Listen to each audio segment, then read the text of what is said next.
Get started. Hey everybody, welcome to Plumbing Gurus. My name is Clayton. On this channel, we're striving to save you money and keep you informed on all the proper plumbing practices. This is a job that we're doing here. I'm going to run through this with you really quickly, and we'll do some updates on this to show you what it looks like when it's all finished. So what we had here, this is going to be a ladies and a men's bathroom. Men's bathrooms on this side, ladies' bathrooms on the other side. So we have a barrier-free toilet that's going there. We have barrier-free toilet and then another toilet on this side. And then there's gonna be a shared sink on this side. And then the bathroom ends about somewhere around right here. So when we came in here, there was no floor, it was jacked open, nothing, it was just concrete, flat concrete. Luckily, there was a floor drain that came up here. We tested to make sure that floor drain was running to the sewer, and it is running to the sewer. I could hear the water flush down as Theo, my apprentice there, tested the toilet. He would flush the toilet, I could hear water down. You know you're good. And also it had like a sewer smell. So you always want to make sure when you're tying into a drain, never assume it's just a sewer drain. Double check, triple check to make sure that it is a sewer drain. Make sure you 100% know that it is. Definitely want to know what you're tying into.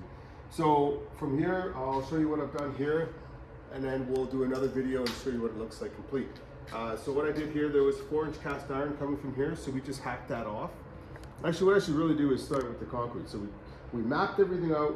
We kind of figured how we're going to run our plumbing with doing the least amount of jackhammering, but obviously it just kind of got out of control because I changed my mind a couple times, once here, and I ended up jacking a little bit more than I needed to. Nevertheless, so what we did, we had to jack this floor out. We got rid of all the concrete. And then there was wire mesh in here. We had to grind out all the wire mesh. And then we had to cut all the poly out. And then we had to dig everything all out. As you can see, the big pile of dirt there, there's piles of dirt everywhere. That's all work that we did ourselves. And then once we did that, then we start digging our trenches and start making paths for us to run our pipes in. So from here, I ran a 4-inch Fernco here. I had to roll up a 22 into a 45 because this angle here is like, I don't know what it is, like a 37 degree or something weird. So I had to make this little offset, rolling offset here, is what we call. 4-inch in Calgary, or Alberta code, minimum grade is 1/8 per foot. So I always run my 4-inch at the minimum at 1/8 per foot. So we ran this over, floor drain. This is not completed yet. We still got to run, put our floor drain grate on here, but it's ran over with a P-trap, and then we'll also have a trap seal in there, which is what we use. I'll show you guys. These trap seals, I know some people run a water line.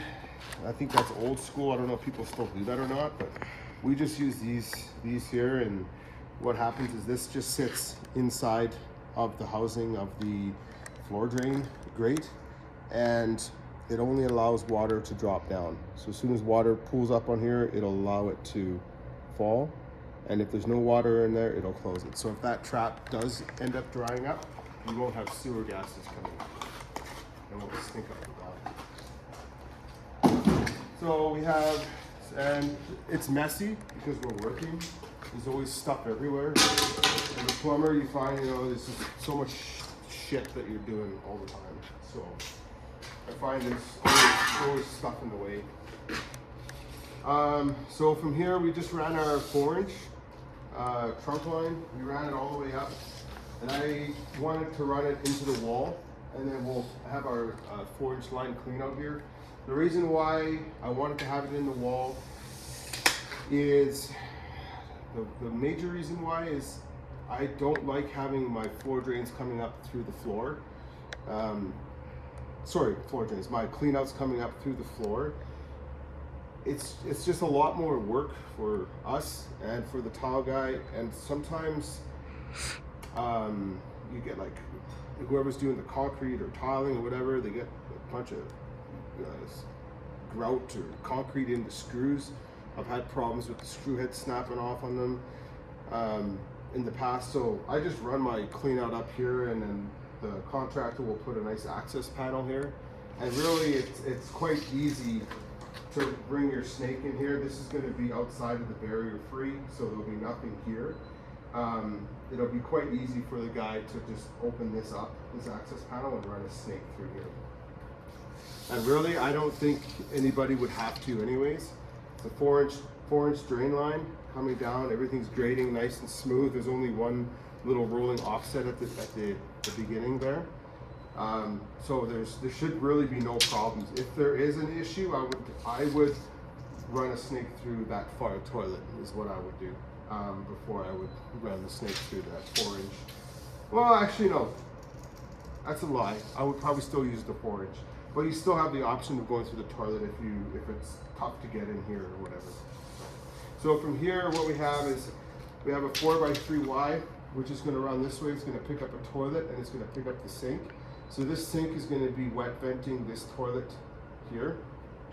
This is a 4x3 double Y. So this is just running over for that toilet over there. This 3-inch is going to be a toilet here for the second toilet for the women's. And this 4-inch here is wet venting the 2 toilets. You're allowed to do that here in Alberta as long as you have a double Y or a double TY. You're allowed to do that. So I wouldn't be allowed to do this if I had a 4-inch Y here and then a 4-inch Y here. It has to be a double Y. And this floor drain is vented. It doesn't count as a fixture, so this doesn't affect this wet vent here, wet venting these 2 toilets. The men's bathroom on this side, it has a urinal right here, and then it has a sink right here. So what we're going to do is off this 4-inch here, we're going to come up, we're going to go clean out, and then we're going to run 2-inch for our urinal, and then above that we're going to run over for our sink drain. Easy as that. This is a frost wall, or just, I shouldn't say frost wall. This is just a concrete wall that has vermiculite in it, I believe. So it is insulated. But what we're going to do is we're going to get them to frame in I should know what the contractor decided to do, because there was a little bit of a conversation with this, is he's just going to frame a frost wall up for himself. They don't want to lose any more than 4.5 inches for this frost wall. So what we're going to do is we're going to run our drain up and stub up in front of that frost wall. And then we're also going to run water lines and stub up in front of that frost wall. And then what he'll do is underneath the sink, he'll just build a little false wall up to the top of the sink, maybe go, 6 inches or so above the countertop height. So then they can use that as a shelf or whatever they want to use that for. They haven't really decided what they might do. They might just build it up just below the countertop, and then they'll have to extend that countertop for the barrier free for the wheelchair, because there's certain measurements that countertop has to be. And what else? So yeah, that's kind of where we're at right now. So right now I will be I'm planning on running this drain here straight over to the toilet. I'm going to put my Y on and just put a cap on that 2-inch, and then I'll figure out a path to get to that sink, whatever's the least amount of jacking I have to do. And that is it, guys. If you guys got any comments or any questions, or if you guys run your plumbing a little bit differently, or if you got any suggestions for something that I'm doing that you would do differently or whatever, be sure to leave a comment. I love to read, and that's how we all get better, right? Is we share our knowledge, right? We share what we think is better, and some things work for other people, and some things don't work for other people. So, but you will never know unless you don't say. If you don't say anything, you'll never know, right? So, anyways, guys, thanks for watching, and don't forget, leave a comment, subscribe if you haven't already, and we'll see you guys on the next one.